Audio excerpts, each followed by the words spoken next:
Hey everyone, welcome back to the Pair program. Tim Winkler here with Mike Gruen joining me as usual. Mike, so big week for DC sports, and genuinely curious on your thoughts on this. I was listening to like 106.7, The Fan, like our local radio station here, and just kind of interviewing folks on like their thoughts on the move of the Caps Wizard arena going to Alexandria. Where do you stand on it? What are your thoughts?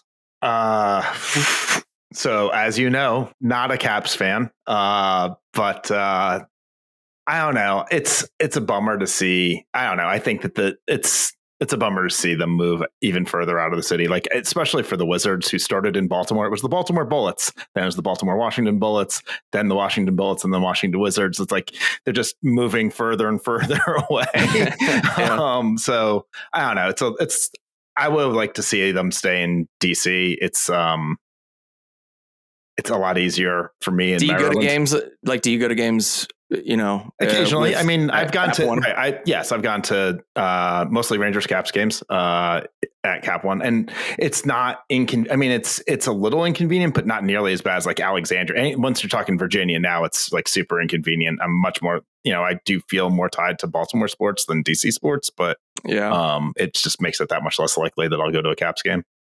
Yeah, I'm bummed about it too. I think it's I don't go into DC too often, but it's usually for sporting events when I do. And for me, just my quick 2 cents on this, for folks that aren't from like this area, like the DMV area, I always pick up on a little bit of this underlying, I want to call it like a hatred. That's an aggressive word, but between Maryland and Virginia, there's always been Virginia a little bit of this. Yeah, and see exactly that. So Mike's from Maryland. I see it as one more little added fuel to the fire of Maryland. Not really being too eye to eye on Virginia, and one more reason why you're not going to cross that state line. Yes, I don't know. It's DC sports. It's already not inside of Maryland. Yeah, it's going to be a hike for you now. Margaret, you're in Baltimore. Do you make it into DC for like any sports games at Capital One? So I haven't gone to a sporting event. I've gone to several concerts there. Yeah. So that's probably when I make my way into DC. Yeah. I'm a big fan of the $8 Mark train from Baltimore to DC, which only takes 47 minutes. So I try to get down there at least once a month for a day or two. Nice. Cool. Yeah, I mean, we'll see what happens. I know it's not solidified yet as of today, but I know that it's big blueprint plans that Ted Leonsis has and the Virginia governor. But cool. All right, let's jump into what we're going to talk about today's episode. So as somebody who has had several close family members and friends that serve in the military, I'm pretty excited to tackle today's topic on the pod. We're going to be discussing military spouse unemployment, a topic that I know personally I'm not very well educated on, so I'm looking forward to learning more. And I'm confident this will be something that will resonate for many of our listeners who served or active duty, maybe have a spouse that's active duty military, or folks that just value our military and our national security. So the episode, what we're going to talk about, we'll break down how military spouse unemployment affects national security. We'll hear some stats on military spouse unemployment, learn how one of our guests is building a tech company to help solve these issues, and the role that investors and communities are taking for future solutions for military spouse unemployment. So on that note, I'd like to welcome our 2 guests today. We have Liza Rodewald, military spouse herself. Liza is the founder and CEO of Instant Teams, a remote team marketplace connecting companies to military spouse talent. And Margaret Falzon, COO at Squadra Ventures, a VC that works with startups in the cyber and national security space. And Squadra is an investor in Instant Teams. So thank you both for joining us today. Glad to be here. Yes. Awesome. So before we dive into the heavy material, we're going to kick it off with our favorite segment, Pair Me Up. Mike, you kick us off. Go ahead and lead us off. Thank you for the laugh, Liza. My pairing, yesterday I did a round trip to New York City on the train. So it's 3 hours up, 3 hours back. So it gives me plenty of time to sit and listen to a good book. And so that's my pairing this time. It's just a long train ride and a good book. It was a very the book itself is just it's very captivating, interesting. It's about Russia and trolls, and actually someone who the author is someone who I had met a long time ago, Jessica Aro, who is a Finnish journalist. And so it was just kind of cool to hear her story again about what's happening. And especially with the elections coming up, it's just a very timely how Russia influences voting in all parts of the world and other things, how they influence politics around the world. So what's the name of the book? The name of the book is Putin's Trolls. Oh, interesting. You can get it on Amazon. Strongly recommend it. Really good read. So yeah. I thought you were going to go with, I was on a long train ride and had a lot of time to think about my pairing. And that's not what it is. Nope. Okay. You know, I thought of this pairing this morning when I woke up. So Margaret, you just kind of, drop you ride the train. You get down. What do you do on your train ride in? Just take a nap, read a book, anything specific? I catch up on email, if I'm being completely honest. I love the uninterrupted train or airplane work time. So I'm a laptop out as soon as I get in there. Type. Yeah. Yeah, I love a good train ride too. We're actually in the holidays exploring like doing something with the family as like a little like a Polar Express style experience with the family. But very different experience for you, Mike. Sounds like a little bit more work related. Cool. All right, I'm gonna jump in. So for me, I'm gonna once again kind of bring a pairing back to what's going on in my current family life. With my daughter Alice is officially turning 1 year old this week. She actually did 2 days ago, but we're gonna be celebrating it this weekend. And so I'm gonna go with 1 year birthdays and smash cakes. So we're hosting a party for her. We're going with an Alice in Wonderland theme. My wife is pulling out all the stops for this party with literally everything from decorations to different games for the kids, and to of course the highlight for any first birthday for those that are listening that are parents can probably agree at the time where you get to witness your child smash their face into a very delicious oversized portion of cake. For the very first time. And I'm looking forward to it. My wife she's a dietitian and therefore like always kind of has like a watchful eye on me anytime I'm trying to sneak sweets to Alice when she's not looking. But so this will be a true like, her opportunity to get, full face plant into some funfetti cake. So I'm looking forward to it. So I'll go with 1 year birthdays and smash cakes.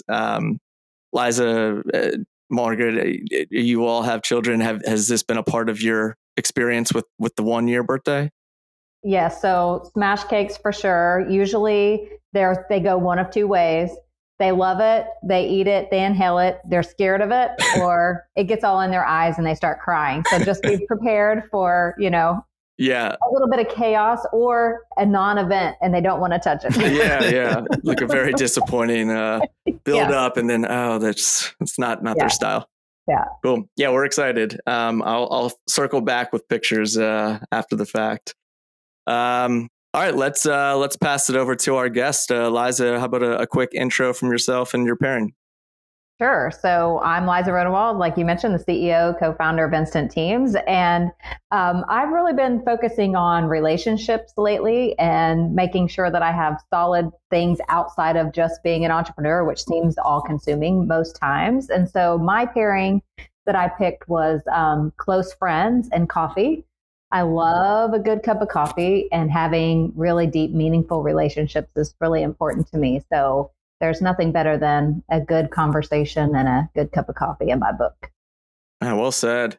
So when you get together with your friends, do you talk about work or do you not talk about work? Do you intentionally like try to not talk about work when you're hanging with your friends? I intentionally try not to talk about work, but usually everyone's super curious, like what's going on. Yeah. So I try to divert conversation back to just like normal life stuff so that I can have, just those kind of connections. So, but most of my close friends know me well, know that. And so don't have a problem with talking about just random things. anything else. Good stuff. And what's your go-to kind of order from the barista? So I'm a cold brew fan. Uh-huh. So I drink cold brew with heavy cream, 2 pumps of sugar-free vanilla. That's my go-to. AKA rocket fuel. Cold brew is so potent. It is. I didn't realize that when I started drinking it, that it had a higher content of caffeine. And efficient caffeine consumption, Yes, Liza. It's good for you. It's good I'm for you. just naturally efficient, The entrepreneur's drink of choice, cold brew.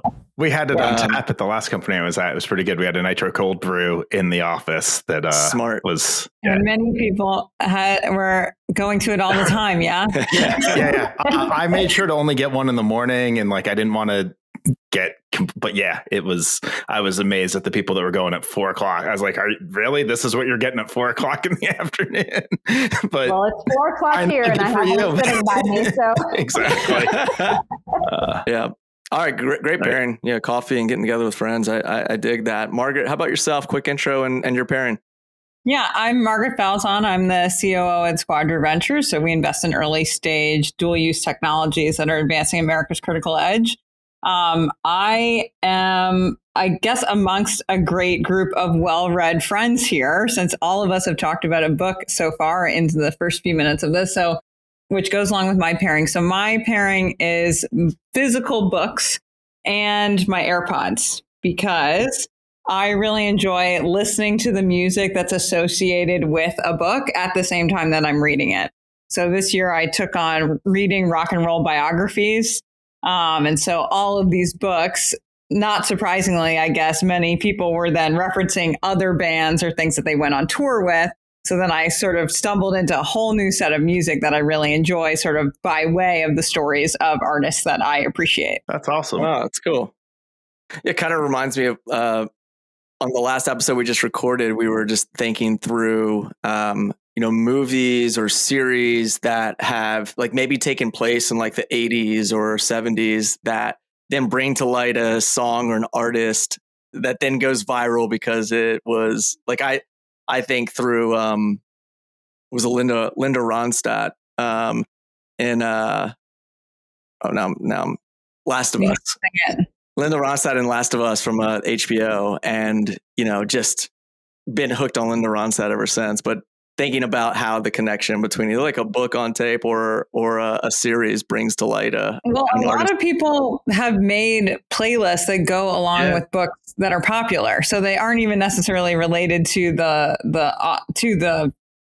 story, or they're like associated with the story. Yeah. So I'm reading Visit from the Goon Squad right now also, which has a great Spotify playlist associated with it. That's cool. All right, taking some notes and checking it out. Awesome. Good stuff. All right. Good round of pairings. We're going to transition and jump into the heart of the discussion at this point. So kind of how I envision the conversation flowing. I'd like to maybe just begin with Liza and having you introduce the significance of military spouse unemployment, some of the strain that it can have on families, its impact on national security. And then from there, we can expand a little bit more on instant teams and the part that Squadra is playing in all this as well. So why don't we kick it off with that? And Liza, just educating us a little bit more about this importance of military spouse unemployment. Sure, I will. I know you mentioned at the beginning that I'm a military spouse, so that is how I ended up in this world. And I was much like everyone else on the call that did not, or on the podcast today, that did not really understand anything about the military spouse space or experience. I was already a professional software background and running a software company when I personally became a military spouse. And when I first moved into our first neighborhood, every spouse would say, how are you working from home? Like, how are you maintaining career? And I was thinking, what is this problem? Like, what is going on here? There's all these really highly educated people. So just for stats purposes, so everyone can kind of understand, there are 1.1 million active duty spouses and over 12 million active duty and veteran spouses in the ecosystem. So a large population. 37% of them hold bachelor's degrees, 38% of them hold master's degrees and above, and they sit at 21% unemployment, which is an astounding number compared to even at the height of COVID, wasn't even touching 21%. And that's due to the lifestyle of the frequent moves that they are doing. So getting established in a career, climbing a corporate ladder, doing all of those things is very hard whenever they're having to move so often. When I personally became a military spouse, I moved 6 times in 7 years. So had I not had, the remote ability that I already had or my entrepreneur mindset to create things, like climbing a corporate ladder or even getting a job 6 times in 7 years would have been virtually impossible. What's the average kind of tenure, I guess, between moves for most military members? The average is every 2 to 3 years. Okay. So it's faster for some, longer for others, but the overall average is 2 to 3 years. And so, this was obviously pre-pandemic when, the remote working philosophy was really not, as apparent, or, it's a very different time now. But, pre-pandemic, I'd imagine, the idea of opportunities fully remote seemed just very, very, not realistic. Has that been, your experience for the most part? Yeah, I think I've been in tech my whole career. So obviously they're very early adopters of the remote work. They were calling telework a long time ago was happening in that space. But I do think other industries that have been more traditional are catching on to speeding up to that. Healthcare, government, those types of financial services where it's been mostly in person are now kind of embracing that remote work. But what we're seeing in stats from post-COVID, it's still not having an effect on the military spouse unemployment numbers. They're still staying at the same levels, if not higher, than they were before. So you ended up building Instant Teams. Was this a scratching your own itch kind of scenario? Or tell me a little bit about that story, and then we'll expand on what you guys are doing to kind of help solve some of these problems.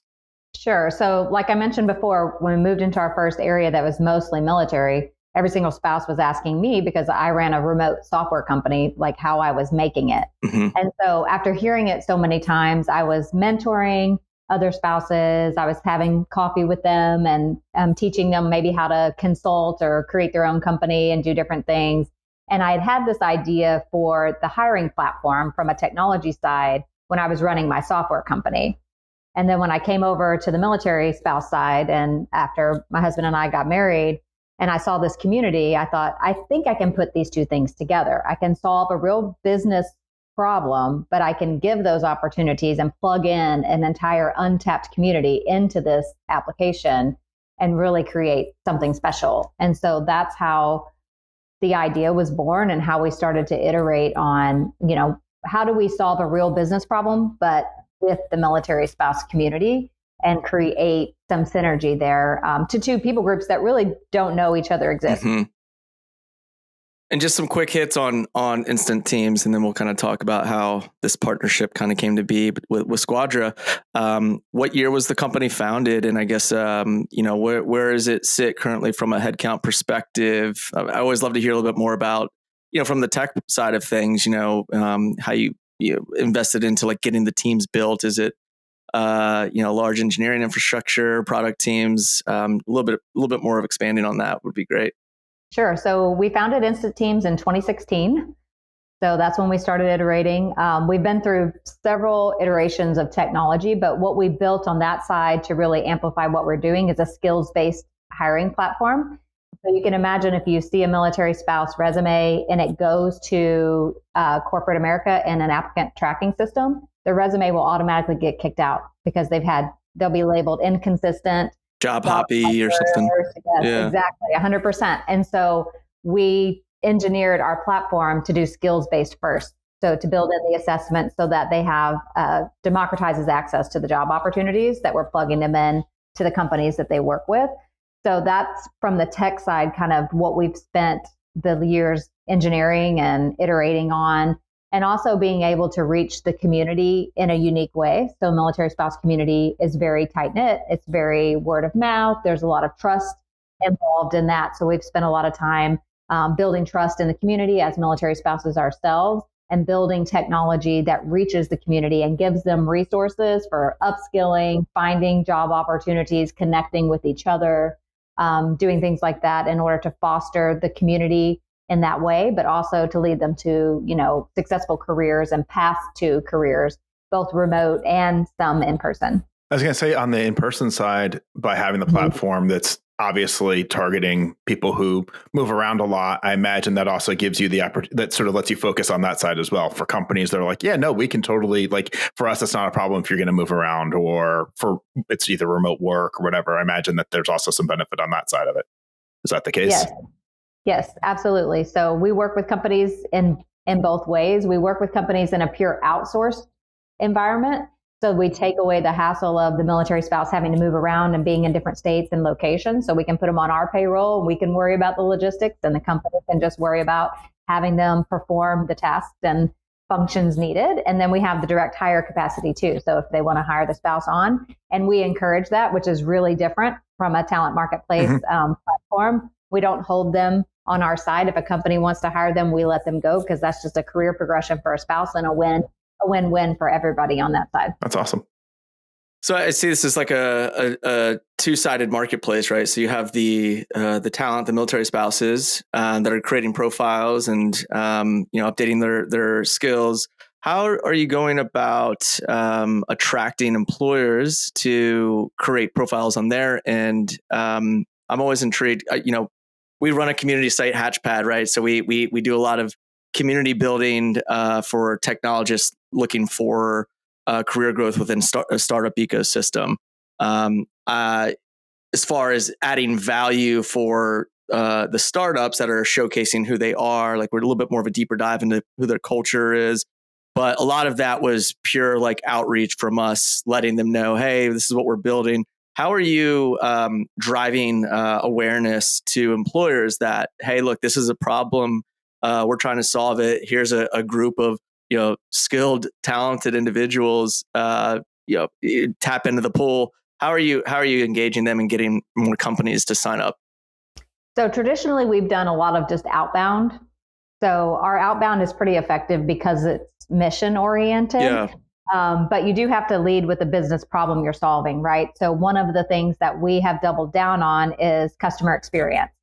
And so when we do our outbound, we talk about the unique lived experiences of military spouses and how they make excellent customer support for your company to support your customers, right? They can create those connections, those relationships really fast because that's what they do on a day-to-day basis. And so taking that messaging, putting that in outbound, obviously networking and relationships. So I do a lot of selling as the founder. And I've built an investment network like Squadra and other investors that are around that leverage their relationships to give us intros to companies. And there's a lot of just support overall in the mission. So, a lot of veterans are in leadership positions at these companies. So where we can reach out to the veteran and say, hey, this is what we're doing. This is our mission. Can you make an intro across the board to the buyer of, our products and services? And so we get a lot of buy-in from that side as well. I've got a lot of questions about the platform, but I want to get to Margaret as well. But the, as far, I love hearing about it. This is why we invested, right? Well, it's also like recruiting is something that, Mike knows a lot about as an engineering leader, building teams. And, we help a lot of teams scale out as well in early stages, particularly. But, within the military, right, the different branches of the military, is there, do you have like almost like filters where folks can, hey, like I'm an Army vet and I'd love to engage with somebody who's, a military spouse of an Army member? Or is it not that granular? I just know, like from a recruiting perspective, right, you always think about what's our common ground, what might really get me to connect with this individual that might lead to a better opportunity of me working alongside them. Is that something that you dial into the platform, or how granular does it get from skills and then overarching profile? So you can see military affiliation. So we do capture that. Of course, it's voluntarily given by the military member. I have not seen anyone hire someone, though, specifically like Army to Army or Army to Navy, right? They're just kind of all in the family approaches to most of that. But we do have like badges and designations for each of the military affiliations in the system that our customers can see and know exactly. And then we have our e-interviews where they'll do an introduction and say, I'm Liza Rodewald. I'm a Army spouse. I've been, moved 6 times in 7 years, and these are my skill sets and how I can help you as a company. Fascinating. So I want to hear how Squadra got involved and from Margaret and stuff, but I also probably can guess because I used to work for Guy Filippelli, who is behind Squadra. So I know this is probably very close to him, but yeah, I would love to hear like how Squadra got involved and what your role is. And yeah. Margaret, sure. Yeah. And now it's your time. Let's focus on you. So speaking of coffee, so just to give a little like a slide in here of how did I get involved? How did Squadra get involved? So prior to working with Guy, I was a co-founder of a venture-backed data analytics company. I sort of as a co-founder, went through every job in the book: sales, marketing, BD. In my last role, I managed our engineering team and did a lot of work leading our product roadmap. Through our sort of journey as a company, we actually got into the government and dual use space. And we were one of the early challenge winners of the AFWorks program in 2018. And so that's how I got sort of insight into the government side, the dual use technology side, and got really interested in how do technologies, if the opportunity of technologies to make this like really meaningful impact on deciding on how you want to see the future that you want to live in unfold. That became really personal and interesting to me, getting involved with I never thought I would be in the venture capital space. I am so glad that I am, because I get to work with continue working with amazing entrepreneurs like Liza and Erica. But the other thing is you get to put your time and efforts behind things that you believe are going to make a really huge change. And I think with Squadra, that's really been the thing that set everything that we've done to date in motion. So the first Guy, sort of came together to start this fund in 2019. Many of the companies that we invested in from our first fund, including Instant Teams, have military spouses or former military or intelligence community connected people in leadership positions at the companies, or as most of our founding team members actually have a military connection. And we really have this sort of philosophy around Squadra is the Italian word for team. And so we make investment decisions based on the team and the leadership capacity that we see in these entrepreneurs and the early, sort of those 1 to 5 first people that they've brought around them to start the company. And so to jump back to coffee and conversations with Liza, my 4th day on the job at Squadra was the day that Squadra invested in Instant Teams. So we had a round coffee, sat down to say, okay, we're making this investment. What are the big things that we want to achieve over the next 24 to 36 months, and really map that out into kind of what eventually would become something that we now call our joint strategic plan. And I think just to say a couple things on that, and Liza, it's always fun to remember this because it's this, we're in the 4-year moment, right? It's almost coming to be our 4th anniversary together here. Wow. But the sort of this idea behind when we, I know you shared earlier sort of your connection to military spouses. Well, my family is military. My dad was in the military. My older brother was in Afghanistan for many years. So sort of have that connection, but not the personal experience of it. But being able to see the tremendous opportunity that military spouses as sort of all the values that are embedded within being loyal, resilient, impossibly hardworking, totally impervious to dealing with change. They can handle it, anything that comes at them. It was really seeing this as Liza and Erica's ability to see the military spouse unemployment or underemployment, not as a problem to solve, but as a huge, really as a resource to deploy. And how do we do that? And so we took a very much a crawl, walk, run approach to developing sort of how the business would evolve and get from, one or two remote team members deployed in a company to how do we get get that to 10? How do we get to that to be 100 team members supporting different initiatives at a larger company, at a Fortune 1000 company? And so there's so much more to say about the team and the business, but that's sort of the origin story from here. What's really fascinating about this, call it an industry, is in recruiting too, we see a lot of this with kind of stay-at-home moms would that have so much drive and hunger to tackle some work, but oftentimes aren't given the opportunity because they're also stay at home taking care of a child. But the reality is there's a lot of time available for them to really press towards some sort of work. And so I've employed a number of stay-at-home moms on a virtual basis that have been extreme top performers, have shown just this level of like ambition and really wanting to attack something. When you talk about the key skills that you would say like highlight, I think Margaret, you mentioned a couple of them, but Liza, what are some of these skills and attributes that you kind of see as some themes across military spouses? Sure. Well, I think I mentioned one of them earlier on, that unique lived experiences.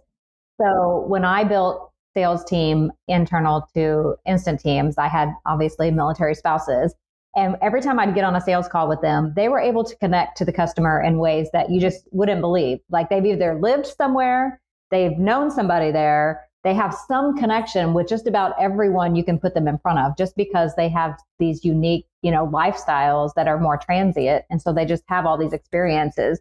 The other thing that's really unique about the military spouse experience is when we get moved to a new place, the service member immediately has a built-in network. They have what they're supposed to do, who they're supposed to show up. They have support, but the spouse is just thrown into it. There's no point of contact for you. So you figure out the schools, you figure out the doctors, you figure out the housing. The military spouses make most of the financial decisions in the family. There's data that supports that. And so they're really the ones doing all the research, doing all the logistics, making the plans, making sure the family is taken care of. And so all of that multitasking, all of that makes just really great. Like they don't need a lot of instruction, right? You can just dump them in and say, okay, figure this out. And most companies moving fast, especially, startups and middle market companies that are growing quickly, like those are the types of people they need. They need people who can get in, don't need a lot of hand holding, are highly empathetic to other customers and other team members' experiences, and can just bring that hard work ethic, but the ability to figure things out and get stuff done is really what makes them stand out, and high levels of retention. So this is one thing that, we realize as a company, once a military spouse gets a job opportunity, they want to keep it. It's the one point of stability in a very unstable lifestyle, right? So if they can keep that job with them as they're moving, they're going to stay in that position. They're going to grow with that company because they don't want to have to start over. You have to start everything else in your life over when you move. Like if I can just keep something consistent, they gravitate towards that. And so our retention levels are really high, which is one of our big value props for working with our customers. So they're operations professionals, they're project managers. They already have all of this expertise just from the everyday life that they're already going through. It reminds me a lot of consultants, like it's like a McKinsey Deloitte mold, right? Where you have to bounce from one project to the next and be able to quickly plug and play in and adapt to this new environment or this new problem. And that's a very unique skill set to make identify. An action plan. Yeah. Like this, like high initiative is another thing that I would add to that list too.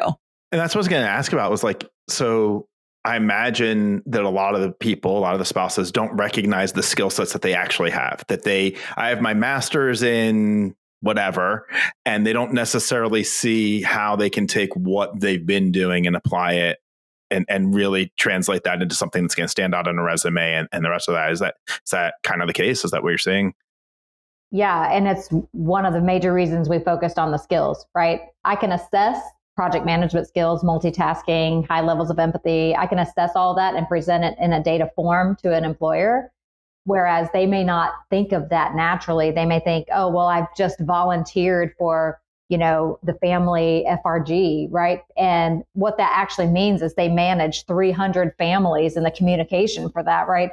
Those are high level project management communication type skills. So we can help kind of translate that so that when employers look at it, they understand the skill sets that they bring. And also just to point out, like military spouses are just civilians. And so they've had jobs. Most of them have worked in a corporate or an office environment. So just because they have all these soft skills doesn't mean they also don't have hard skills, right? So they have those as well to pair along with them. So we just kind of pull those things together to really help them understand how to market themselves too and stand out, because a lot of military spouses are looking for ways of empowerment. And so that's how we come about it at Instant Teams, really focused on empowering the military spouse to have their own identity, because that's really what they're craving. Because as a dependent is what they call us in the military, to a service member, like it's very, your identity is very related to your service member. Like I have to have my husband go with me on post to do certain things, which is like annoying as a very high functioning professional, but it's part of that positioning, right? And so spouses are looking for a way that they can have their own thing, their own identity. And that's what Instant Teams and our app 12 Million Plus, because we have two things that we do for military spouses. The 12 Million Plus app really exists for that empowerment piece of their identity. Fascinating.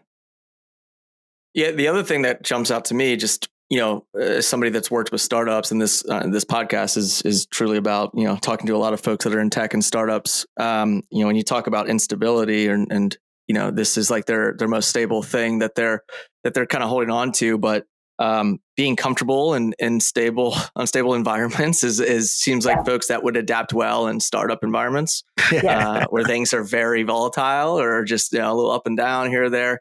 It kind of comes down to like being comfortable with being uncomfortable in situations like that. So I'd imagine that your platform, you can adjust on, when they're searching for small business startups, company size, things of that nature.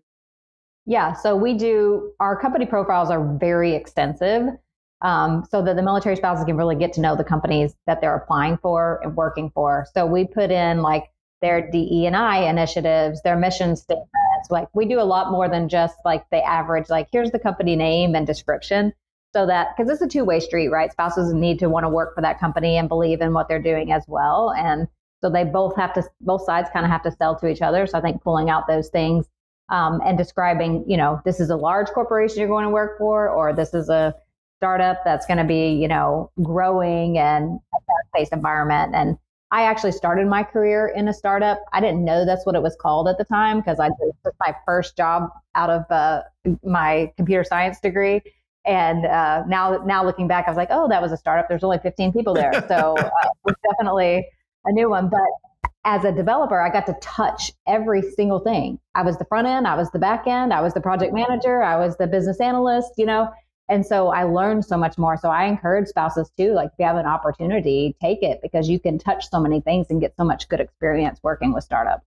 That's great. And coming back to Squadra for a minute, Guy Filippelli, he started Squadra. Is that accurate, Margaret? Yes. Yeah. And so, we recently celebrated Veterans Day, and, he put up a social post on LinkedIn that I thought was pretty touching, but, he also started a foundation with the purpose of helping vets transition into the professional civilian world. It's actually an episode that we're looking to craft very soon, early in 2024. But, again, that, in my opinion, these all kind of come back to these mission driven, contributing to a cause, socially driven, like investment thesis. Is this kind of the theme of the types of companies that you all back, or just a little bit maybe of an overview on the stages that you all get involved in? And you can get as specific as check size if you'd like. You don't have to, but I'd love to hear a little bit more as well of like some other examples of some of these mission driven types of companies. Yeah. So I think one comment, I appreciate your comment, and I'll share that Guy would certainly appreciate your comment on the video he did for Veterans Day.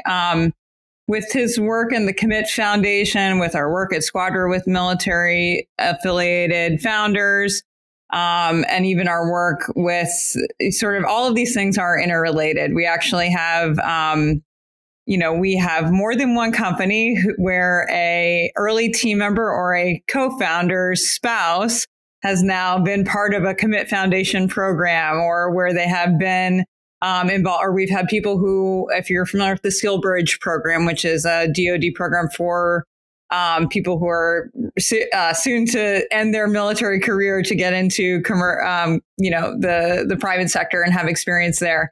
So really, in that all of these things are connected a lot, and that we have a big belief in the power of community and everything that we do at Squadra. That's a huge part of why we resource all of these different initiatives and sort of all how this ties together. So just to bring that back to our investment thesis, while we have our focus for our funding is around dual use technology companies that are in the national and cybersecurity space. With Instant Teams, we invested in them 4 years ago while we were still narrowing in on exactly what that thesis was going to be, knowing that it was originally around software as a service businesses that have a big impact on the enterprise. With Instant Teams, that also became a big impact on national security, because having, one of the big reasons why people leave the military is because of the lack of satisfaction, stability, and fulfillment of their families.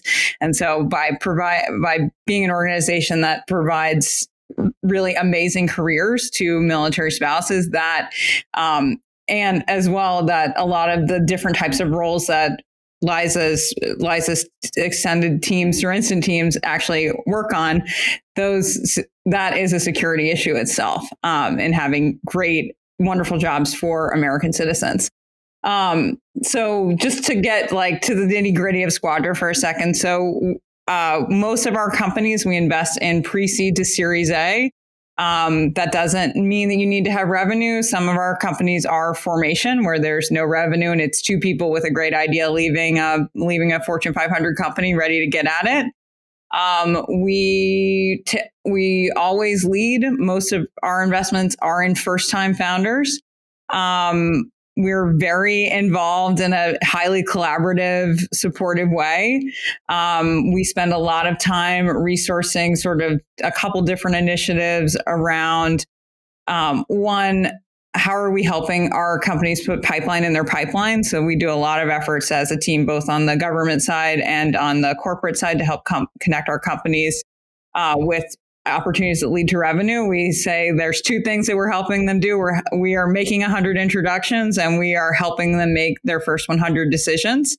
And so those are our two sort of big stats that we think about for each company that we have the great opportunity to work with.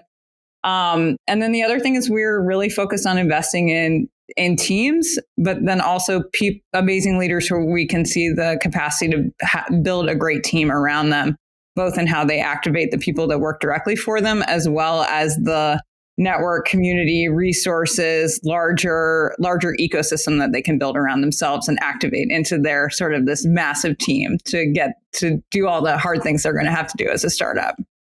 Well, that's great. Is there any geography restrictions? Are you across the country? We invest coast to coast. Okay. Hood River, Oregon, Connecticut, LA, Texas. Yeah. All over. With Instant Teams, we get to say almost every state. I think we have a team member from a company in every state, thanks to Instant Teams. That's awesome. Yeah, for sure.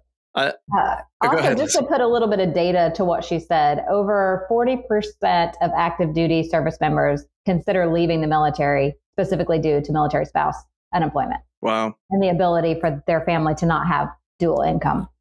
So that's a pretty large number. That's why it's a national security issue. Yeah. Yes.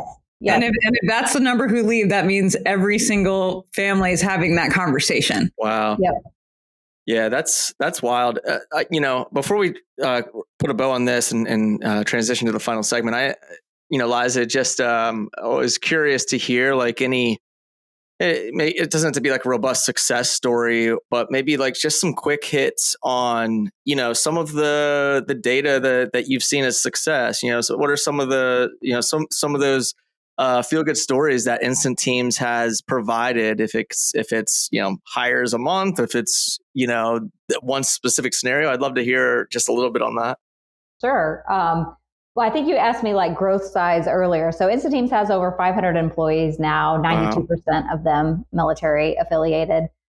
So, definitely have grown exponentially since the investment with Squadra when we had a very small team at that point in time. And from an impact perspective, like we've given over $40 million of payroll directly to military families since we started, which is really proud for me as a founder to be able to say that we've been able to contribute that. And we've given thousands and thousands of military spouses jobs throughout our time. And we're just getting started. We're still going, cool.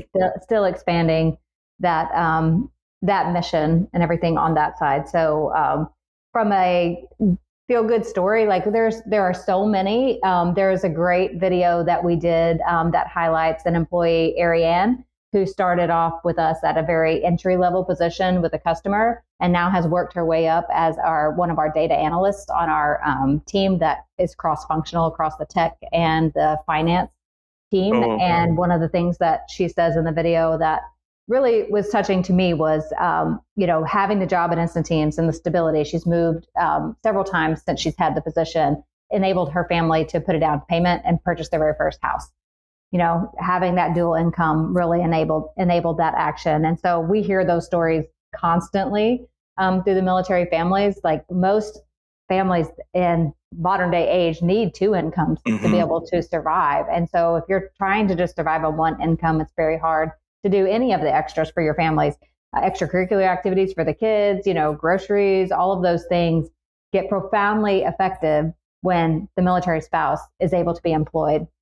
And then one other point I want to make, the transition, we talked about transitioning service. You said you were going to do a podcast on that. There is no better way to support a veteran in transition than for the spouse to be employed and to be able to keep that job. Because instead of jumping straight to whatever opportunity that they have because they need to have income for their family, they have more time to make the decision and to choose, because veterans that transition tend to take a job and then move quickly to other jobs because they just kind of took the first thing that came available because they're scared, that fear factor. But if we can get the spouse employed before that transition happens, it's a game changer for the rest of that plan. That's awesome. I didn't even think about that side of the coin, but such a true point. Gives them a little cushion to, feel comfortable with taking their time. They're going through the same challenge themselves of how do I translate the work that I've done in service to someone who's going to read my resume. Yeah. We'll probably pick your brain, Margaret, on a good guest to join us for that next upcoming episode. I bet you I can tell you who's in. So awesome. Well, this was a really great highlight on a topic that I think isn't really talked about much. So I do appreciate you all expanding on it, and I'd love to transition us to this final fun segment. It's called the 5-second scramble. So it's going to be a quick hit Q&A, some business, some personal, not too personal. Don't worry about that. On both of your all sides. So we'll have a little bit of fun with this. I'm going to go ahead and kick things off with Liza. Actually, no, I'm going to go with Margaret. I'll start with you, Margaret. Are you ready? I'm ready. Let's go. You said you listened to a few other episodes, so maybe you're dialed in on some of these questions. But what is your favorite stage of startup to invest in? Formation, early stage, less than 5 people. What is the biggest challenge facing startup founders in 2024? There's a lot of bad advice out there, and knowing how to filter through the noise to get to the people who really are going to help you and be there is an endless puzzle and a very hard challenge for them to face, because everyone says they want to help, but a lot of people aren't going to be there. How would you describe the culture at Squadra? We have a ton of fun.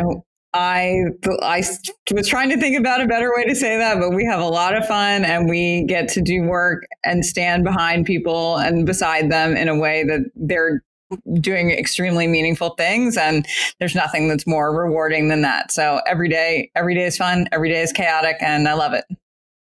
Sounds like my days. What is the first thing that you do when you wake up? Like, what's your morning routine?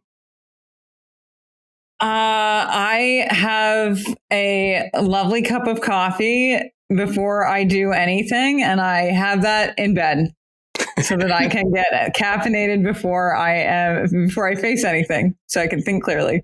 A cup of coffee in bed is a special cup of coffee. It doesn't happen too often, so it's nice. It's nice to get that. Aside from your iPhone, what's one tech gadget that you can't live without? Oh, I'm unprepared for this one. A tech gadget I can't live without. I should have brought it to show you, but I have a tiny analog clock that only does 5 minutes, 10 minutes, 20 minutes, and 60 minutes, and you turn it, and that is my task time manager, because I can get really sucked into something that shouldn't take as long as it should, and that helps me regulate my level of effort and attention on things. Oh, that's fascinating. I was actually, that makes me think about, a lot of folks say that they don't use their Alexa very often. The number one thing I think they use it for is like, hey, Alexa, set a timer for 10 minutes while they're cooking or something like that. Yes, this is a little cube. We should Amazon products this for a great stocking stuffer for Christmas, but it's a little cube and it just has these, and I actually have gifted it many times to people. So, and to many of our entrepreneurs actually. So Liza, it might be coming your way. I'll be looking. Would you say that you prefer to work at home or in office? I work in the office. I am a child of entrepreneurs and went to the office every day as a kid. So I am made for the office. I am in our office right now, and I'm here 5 days a week. I feel like that's something that a lot of 20-something-year-olds would agree with. They're craving an in-office experience. I'm an expert if you haven't been able to tell. So I need to be around people. What's a charity or corporate philanthropy that's near and dear to you? So I have been a member of the Junior League of Baltimore for over 10 years now. And so that's a women's leadership development and professional community-based organization that does a lot of work connecting many different parts of the city. I'm a Baltimore City resident. So that's been a big thing for me. Awesome. Yeah, we'll promote that in the show notes. What is your go-to dessert? I love vanilla, actually. Anything vanilla. I want the vanilla cream. I want the creme brulee. I can't help it. Love a classic vanilla dessert. What's your favorite quick stress relief activity? I was once upon a time an outdoors instructor, so I have to go outside every day. I go for a walk in the middle of the day for about 15 minutes, and that can change my whole outlook, my whole energy level and what's going on. Cool. We'll end with this one. So what is one thing that's on your bucket list? Bucket list. Bucket list item. I want to write a book. So I'm not sure exactly what the topic is. I have a few science fiction short stories that are half done, but so I guess it should be, I should finish a long form writing item at some point. So I'd like to write a book. Very cool. All right. Good stuff. That was a good rapid fire. Liza, are you ready? I'm ready. All right, let's kick it off with explain instant teams to me as if I were a 5-year-old. Okay. Well, if you're a 5-year-old, then instant teams can help give you some money so that you can go buy whatever toy that you want. So you have a job with us. We will pay you money and we will connect you to the company that will pay you that money. That sounds perfect. To go buy candy. Right. Yes. What is your favorite part about the culture at Instant Teams? I think it's the opportunity. So we've given a lot of spouses opportunities to grow within the company and the organization and to leaderships. And so I think giving those opportunities for growth, if someone's ready to step in, we foster that as a company. And I'm really proud of that. Very cool. What can folks be most excited about for Instant Teams in 2024? So we have a in-person location here in North Carolina, which is a co-working space that military spouses can come to for free, which is a new initiative of ours. And we're looking to expand those in other areas. So hopefully we will have another location or two in 2024. Cool. What part of North Carolina? We are south of Raleigh in the Pinehurst Southern Pines area, right outside Fort Liberty, which is one of the largest military installations. And one of the largest golf capitals in the country. So for those golfers out there, what would you say, yes or no to pineapple on pizza? Yes. Yes. I lived in Hawaii for 3 years. I like pineapple on just about anything. What's the last series that you binge watched? Oh, I don't know if I want to tell you guys the kind of shows that I watch. That might give you what kind of junk TV are you watching? Just let us know. I like, if I'm going to watch a show, I actually really like mindless TV. So I've watched Married at First Sight not that long ago. So just things that take absolutely zero brain power to process. Those are things I binge watch normally. Otherwise, it's very like bloody things with my husband that he likes to watch. I have a guilty pleasure of like Love is Blind. My wife and I watched that. Yeah, I don't know if like the Nick Lachey thing. Yeah, very similar. Yes. What's a charity or corporate philanthropy that's near and dear to you? So I really love Wreaths Across America, where you lay the wreaths at fallen soldiers' graves. I'm actually going there Saturday to volunteer and taking my whole family to do that. So that's one organization that I'd like to support. Great one. Yeah, we've done that 1 year. It's super gratifying. What's your favorite productivity hack? Productivity hack. I don't know. I don't have a cube like Margaret. I've never had one of those. You're getting one. I need time management as a productivity hack for me. I think for me, just focus time. I really set intentions for my day and my calendar, and I try to block those in advance on things that I need to do. So I put everything in my calendar. So even if it's not a meeting that way, I make sure like I have Finance Friday. This is the hour block that I'm dedicating to this specific task so that it doesn't lose track. There's so many things that come at you as an entrepreneur. So the calendar pretty much rules my life in all areas. And then for those that are married to and have families, I also put everything that's child related on my husband's calendar as well, so that I never hear the words, "You didn't tell me about that." So it's a shared family calendar. Everything's on there so that we can dual pick up, drop off, do all that stuff and coordinate it. Okay. I'm stealing that hack because I think that's genius. What's the worst fashion trend that you've ever followed? Oh, gosh. I was in high school in the 90s. So there's lots of them, but probably the white T-shirt with the spaghetti strap top on top of it with the chunky Doc Martens and the baby doll skirts probably was not a great look. Oh, all in one look, Liza. Yeah. We're going to need pictures. We're going to need pictures.